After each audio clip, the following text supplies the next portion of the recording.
session of the Lake County Commissioners Workshop. It's June 12th at about 10:34. And this is to have people present any items to which we can discuss. There's nobody in attendance today, but I think us as a board would like to discuss some things. And I'm going to start out with Commissioner Beveridge. Sure, thank you. Sure, thank you. For those who may be listening to this, and my colleagues already know these statistics and numbers all too well, but we just wanted to bring up, I wanted to bring up in a public session as early as possible to let voters know the impacts of the proposed budgets, both at the state and federal levels, of what some of the proposed cuts and the impacts that those are going to have here. We'll be sending a letter to some of our elected officials within the state, but I just wanted to go through some of the numbers and the services that will be affected in the current. And as I understand it, the state Senate has sent the budget back. They've approved their budget, and this is now going to the House for reconciliation or something like that. House Bill 96, which is the fiscal year 2026-2027 operating budget. The Adult Protective Services line was reduced by $2 million a year from the House levels of 9.72, which would have been flat funding. It eliminates the proposed one-time $30 million investment and language around creating regional child wellness campuses. It reduces the best practice incentives from $10 million per year to $7.5 million per year for children's services. It decreases the increase in funding levels for the State Child Protective Association, SCPA, allocation, to $22 million over the biennium rather than the $55 million over the biennium in the House version.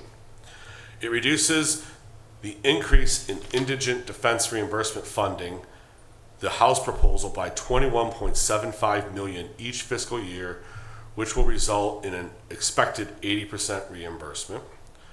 It maintains the removal of funding for jail construction projects from the executive budget proposal. It will remove the requirement that the Ohio Department of Medicaid submit 1,115 waivers to allow for Medicaid coverage of a 30-day supply of medication, behavioral health, mental health, and substance abuse treatments for the incarcerated population. And it maintained the Next Generation 911 monthly user fee increase from 40 to 60 cents. This will benefit the central dispatch as we continue our migration. So that sounds good, actually. House Bill 335, which was recently proposed, the elimination of inside millage. That would result in approximately an $8.5 to $9 million in property tax loss for Lake County. It would result in approximately $1.2 million in homestead rollback reduction, up to 0.5 mils pledged to veteran services and 0.2 mils pledged to medically handicapped children. Lake County's judicial and public safety system is approximately 70% of our total budget. Now, as I understand it, we have bonds out that are pledged against the inside millage and our revenues. So we're still looking what would happen had we eliminated inside millage there. We would absolutely have to pass a 0.25% sales tax increase just to maintain flat revenues. And as we look across the county, it's approximately a $60.4 million reduction in revenue on an annual basis to Lake County's villages, cities, and school districts. $60 million would be lost across the county in tax revenue. And as I understand it, there's no suggestion other than they want us to increase sales taxes to come up with that solution. In talking with our Job and Family Services, if the Medicaid expansion is done away with at the federal level, that'll be 10,000 Lake County residents that will instantly no longer have health care benefits. The SNAP benefit program, with increasing the local match from 50 to 75%, will pass on an extra cost to the state of Ohio between $600 and $800 million, they're estimating. So you can figure out it is a multi-million-dollar issue that would then come down to the county level. If the state doesn't pick up any of that, all of that would then pass on to us to have to pick up if we were just to maintain the level of services that we have now. And so I think it's important that people know that the budget process, which is currently taking place in Columbus, that has to be approved by June 30th, as well as at the federal level in Washington, involves some significant cuts to the services that we provide folks here in Lake County. Lifeline, our community poverty action agency, has already put out a white paper that in the federal budget that's proposed, there are 4 grants that they operate off of that are proposed to be cut. Programs that are trying to help our citizens come out of poverty and have a better life are going to be cut.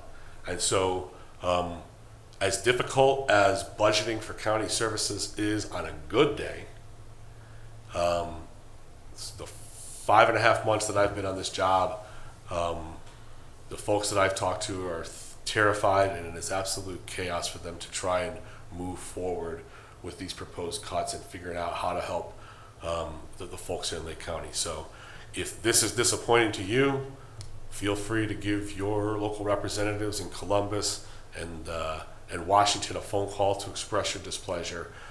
We here at the Commissioner's Desk are trying to do our best to communicate with those people as well. So thank you.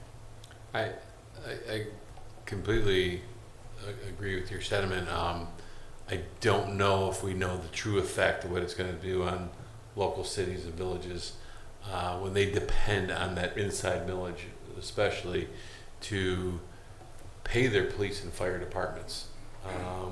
I can tell you firsthand that close to 80% of the general fund budget was for public safety, police and fire. What do you do in that situation when you're going to lose over $1 million a year on a $7 million or less general fund? That's a huge significant, and to put that in the number of people, there's going to be a number of people they can't hire, won't hire, or have to let go. What are the alternatives? So I think we all agree that property tax needs an overhaul, and we need to do it better as a state. But I think there has to be a lot of thought and a lot of input from the local level to have that happen. It just seems to me what we're seeing out there is the state's held harmless, and it's going to be on the backs of the locals. In some instances, it should be local control, but this reminds me of 2011 when they took away the local government fund. They took half it away overnight. It was devastating. Some people are still reeling from that. If you talk to people that were elected then, they still talk about that. So there has to be a better way to do it than just pulling the rug out. And we understand the different needs at the state level, right? We understand that everyone could use an extra dollar in government, right? If it's there, we'll take it, we'll put it to good use. And I understand the difficulty of having to balance those decisions. I understand it as a county commissioner personally. I can only imagine how difficult that would be at the state level, right? Multiply the county by 88. I assume it's 88 times more difficult to do it at a state level. However, as we've discussed here and as I have said, I will put social services and taking care of our citizens and our most vulnerable ahead of most other things. I think our first responder funding needs to be a primary function of what we do to keep people safe and protected. Beyond that, we need to then help those who potentially need a helping hand of no fault of their own, including all of the things that I mentioned, the world of children in here, right? I know that Governor DeWine cares for children and has done many great things for children funding, but yet we're cutting so many things that go to affect children. And I just find it real difficult to be able to justify, and I'm more than happy, if somebody at the state level wants to come and explain to me why I'm wrong, but I don't understand how you prioritize cutting the income tax rate from 3.5 down to 2.75. And in the short term, not even giving the reductions to those making less than $100,000. As I understand it, the next year and 2 years from now, those reductions are going to be given to those over $100,000. Those under won't see an effect for a couple of years. And then we go back to helping fund an NFL team's stadium and underfunding our schools and prioritizing a stadium.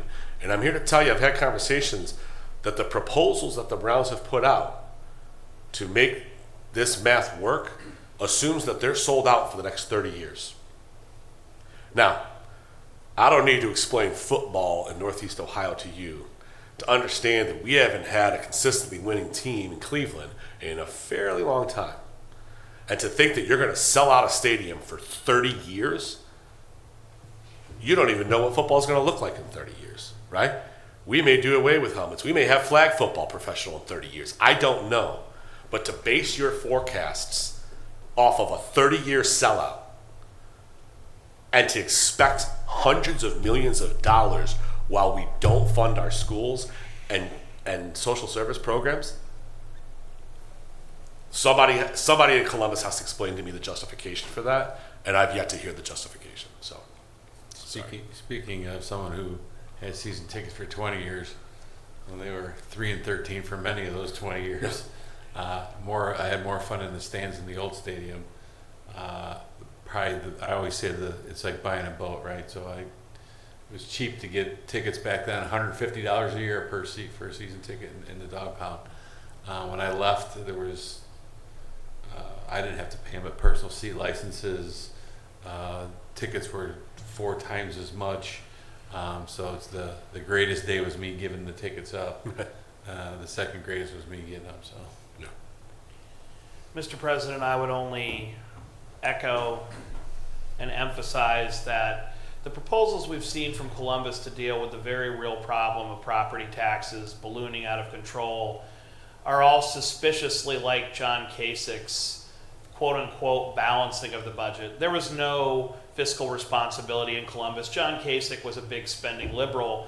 The way he did it was by taking the local government fund to balance his budget. He took his deficit and he offloaded it on every village, city, and township in Ohio. And after a decade of hard work, those villages and cities have just barely started to climb out of that hole. And now the response of the state, which has seen its budget balloon out of control. It's now over $100 billion in the proposed version of the budget. It was as low as $80 billion in 2023. So we've seen like a 35% increase in two some years. Their response is, we're going to spend like drunken sailors and we're going to send the bill back to you. Property taxes need to be reformed, and it needs to be reformed by the branch of government that A, controls them, and B, is spending all the money. The fat is there to cut, and it's mostly in Columbus. Then they need to take a hard look in the mirror and ask themselves why power plants and football teams come before seniors, kids, families, and most importantly, because it's all of us, the taxpayer, who is ultimately the one footing this bill. It's not some state rep in Columbus that is quote-unquote paying for it. It's every one of us as taxpayers. And I think we're all tired of sending our money to Columbus and getting 1 penny of it back.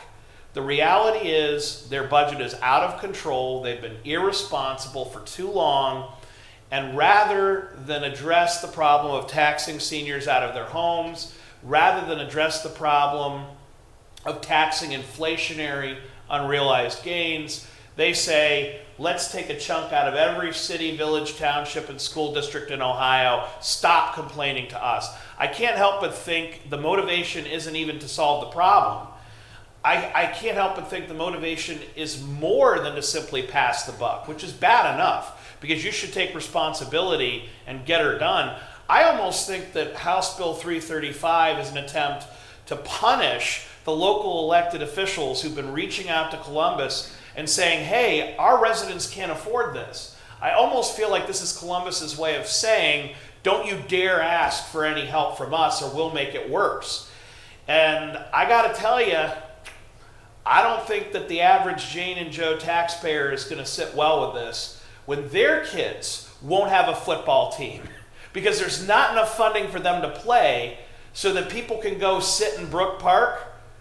There is something upside down in Ohio. There is something wrong in Columbus where that's the priority. And my other frustration about this, as we've pointed out, is the same conversation with the energy bill, right? That energy bill started off with a provision to make existing power plants tax exempt. When you brought this up to people in Columbus, some of them didn't even realize that that feature was in there. And then we had to fight to get that removed. And then, oh, lo and behold, even though it was removed, they still worked a workaround into the budget with the improvements. If they make significant improvements to 80% of an individual piece, not even the aggregate value of the facility, but an individual piece can now be discounted from a 25% assessment down to a 7%. That's a law. That can't be undone unless somebody goes down to Columbus and undoes that, right? Now we're fighting over 335, where it's going to remove our inside millage and devastate to the tune of $60 million in lost tax revenue coming into our county with no solution. A quarter point or a half point or a point sales tax increase isn't going to solve $60 million.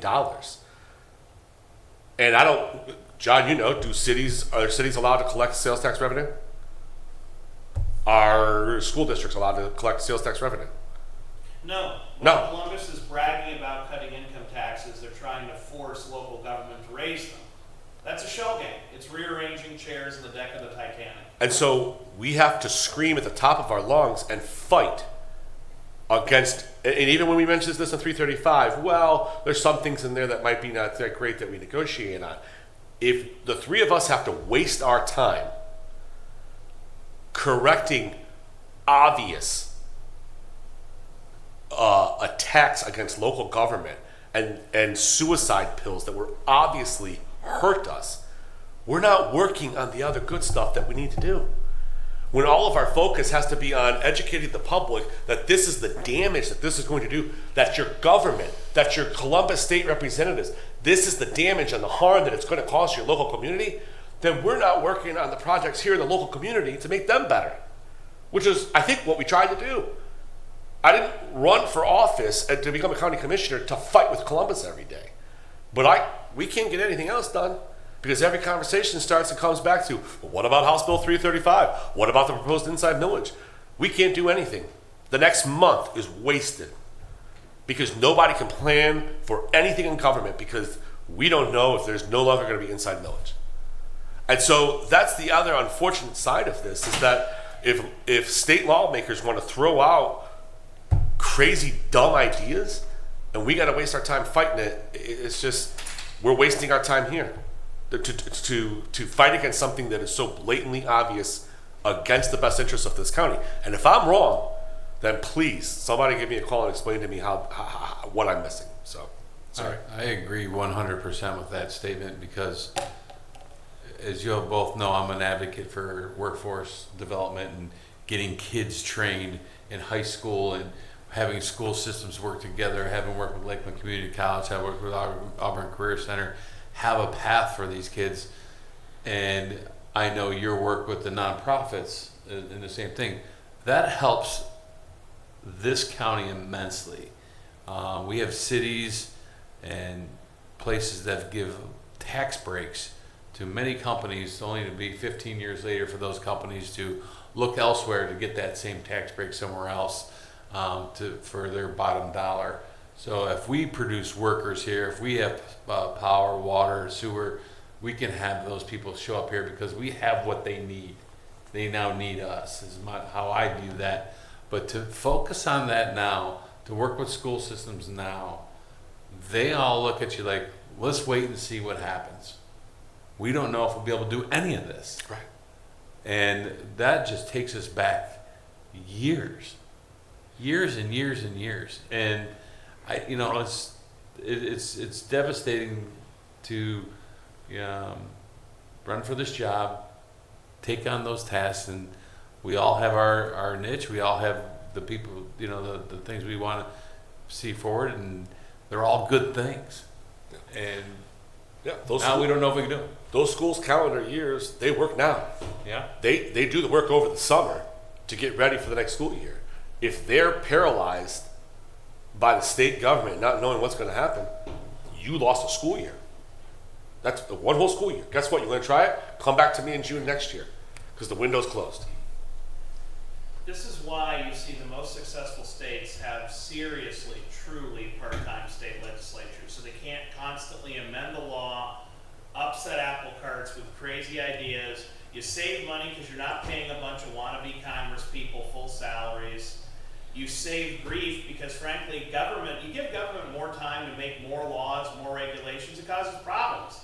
You have better and more efficiently run states when you have truly part-time legislatures. You send them for one session, once a year, sometimes once every 2 years, and then it truly becomes a citizen position where people are not doing it for the money, they're not doing it for the glory, because there's no money and there's no glory to be had. You show up to one legislative session a year, you have to be very thoughtful about what you propose, because you get one damn bite at the apple, and reasonable decisions are made. I think this full-time legislature where they're all twiddling their thumbs thinking, how can I get on TV next? What crazy law do I propose so that I can get attention? And I've literally heard state reps on radio programs where they're getting criticized for their bill, and they've admitted, well, I knew it was never going to pass, but I just wanted to get media. Literally, I've heard them say that on radio programs. I never seriously thought it was going to pass, but I knew it would be picked up by the media. Don't give me any grief here. I was never going to push hard for it. I just wanted to get in the media. When you hear your elected officials admit they're proposing bills just for attention, well, some of these bills do end up passing. You might not. Maybe the sponsor didn't even take it seriously. They just want to get on TV, and then this crazy thing becomes law. Correct. It's not going to pass. Don't. That's the same as if you propose a bill every day, which I think we see now. Just see what sticks. Right. I also think it's rapid fire so that we can't fight it. It happens so fast. We only have so many time. Then you got to read every one of those bills. You got to go through how does this affect our county? How does it affect it? And that's part of the game, I think, in Columbus. That they'll stick a page of documents on your desk and say, this is up for vote in 2 days. House Bill 335, I believe, was proposed the day after the Senate budget was announced that talked about giving a tax cut to the over $100,000 earner over the next couple of years before the under $100,000 earners get to participate in the tax cut. It should be the opposite. I don't understand how you justify that, but I'm a Lake County Commissioner. Sorry. No, I think we all agree in the overall totality of we want and need tax reform. But I think how they're going about it is, and I know change is difficult for everybody, but I just don't see the light at the end of the tunnel. If they do, as Commissioner Beveridge said, then come please explain it to us. Yes, please. I'm a tax professor. These issues are beyond my ken. I don't understand. Please explain it for me. I haven't heard an argument that, well, I haven't heard much out there on it to convince me to say, yeah, this is a great idea. So maybe we could just have state reps and senators appointed by the county commission from now on. That might get them under control. How's that for a new law? Well, John, there's a way we can do that, but we'll talk. We'll talk later. So, well, unless there's anything further on this subject, any other subject you'd like to bring up? I'm good for today. Let's go walk. All right. Well, we will call this work session to a close at 10:56. Thanks, everybody.